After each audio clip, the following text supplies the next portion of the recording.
He didn't shout. He didn't beg. He didn't even look angry. He just stood there, hand behind his back, while those cuffs clicked shut around his wrists like he was nothing but trouble. That's the part that always gets me, you know? Because Elijah Ward this wasn't just another old man getting hassled by small-town cops. He was a decorated sniper, a legend in his own right, a man who once crawled through hell and came back with the kind of silence he can't fake. So tell me, how does a guy like that end up on trial for a crime he didn't commit, in a room full of people who never once asked themselves if maybe they were the ones getting it wrong? You ever watch someone get punished for doing the right thing and wonder how we all got here?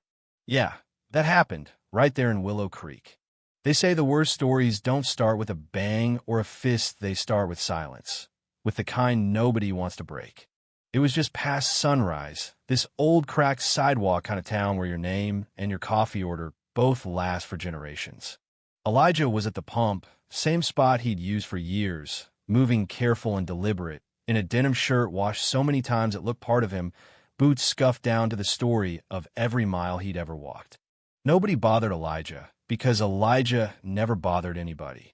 Until that morning, when Bradley Meeks, young and white and loud, blasted up in a pickup that rattled more than it roared. Bradley walked like he owned the place. Heck, maybe in his mind he did. The way he brushed past Elijah, almost like he wanted trouble, like he needed it. They barely touched, but Bradley spun around, barking, "Watch it, old man." Elijah didn't even flinch. Just looked at him, measured, steady, and said, "Careful with your tone, son. I've seen men die for less." That was it. That was all. But you know how it goes when someone's looking to play the victim. Bradley ran inside, shouting about threats and crazy old vets. And in less than 5 minutes, the cavalry rolled in. 2 squad cars, lights swirling, but no sirens. Cops didn't ask questions they didn't have to. The radio called it a possible military threat, and that was enough. "Sir, step back. Hands where I can see them." Elijah did as he was told, voice low.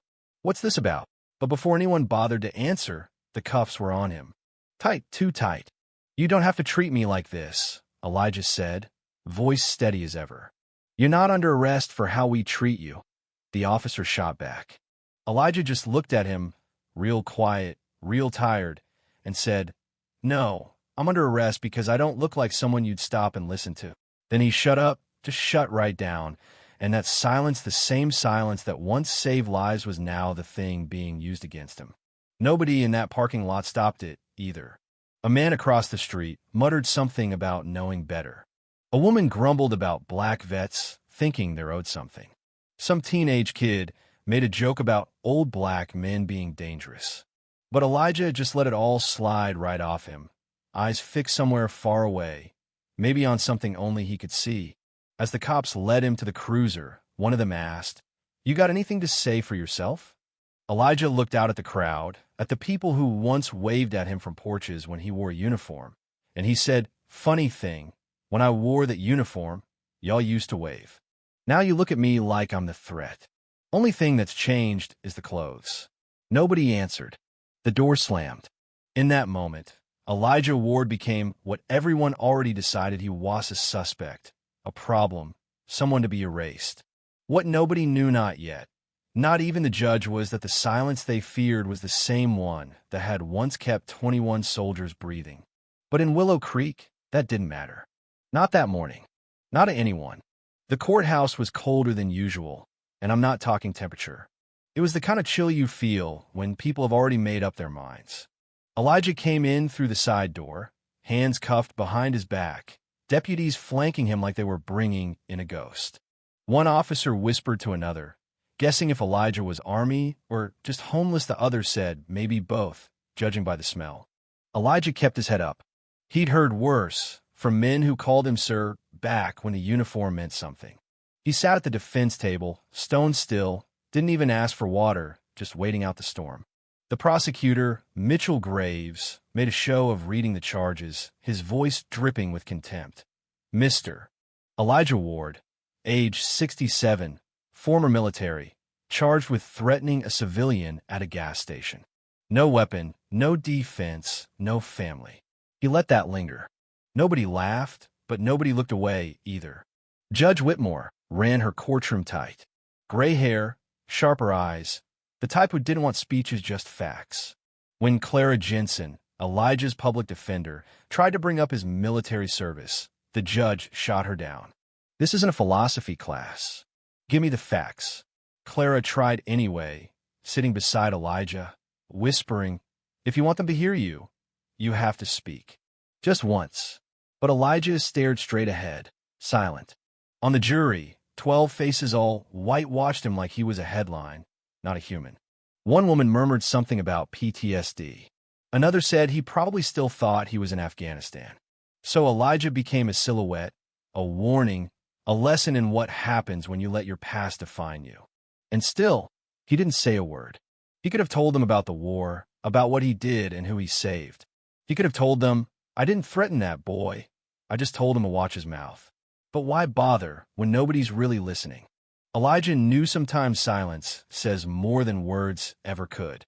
But let me back up a sec, because the thing about silence, especially that kind, is that it doesn't last forever. Something was building just beneath the surface, and nobody in that courtroom saw it coming. Not yet. That night, Clara Jensen couldn't sleep. Not because she feared losing lost before, but because Elijah's silence stayed with her. Next morning, she went digging. Military records, discharge papers, service logs. She found nothing but a thin file, almost blank, except for one classified line. Operation Blackout. That was it. No rank, no medals, no dates. Like he'd never existed at all.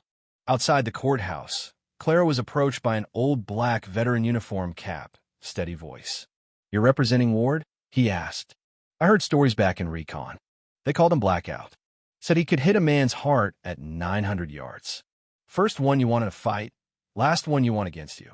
Then he was gone, as quick as he'd come. Clara visited Elijah's neighborhood. Nobody answered his door, but Ruthie, his neighbor, told her Elijah marched every morning at 5. Same routine, same boots, like he was still on base. Never talked about the war. Ruthie remembered the time fireworks went off and Elijah hit the ground, stayed there, calm as anything, until the world stopped spinning. He don't bother nobody, she said. Never has. Clara stared at that empty file, whispering to herself, somebody wiped him clean. But why? What were they trying to hide? By the third day, the courtroom had turned into a stage, everyone playing their part, the ending already rehearsed. Bradley Meeks took the stand, playing the victim, claiming Elijah threatened him with war stories. Clara cross-examined, pressing for details, dates, units, anything real. Bradley didn't have any. Just the way he said it, the way he looked at me, I was scared. During a break, a uniformed officer warned Clara, some things were buried for a reason. Don't go digging. She saw Elijah watching, not surprised. She leaned in. They're not afraid of what you've done. They're afraid of what you might remember. For a heartbeat, Elijah met her eyes. That was all it took. She understood. This trial was never about justice. It was about control. The next morning, outside looked like any other day. But then a black SUV pulled up, silent, slow.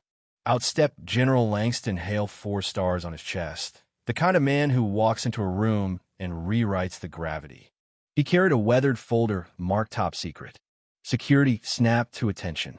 Hale just nodded, saying quietly, I'm here to testify.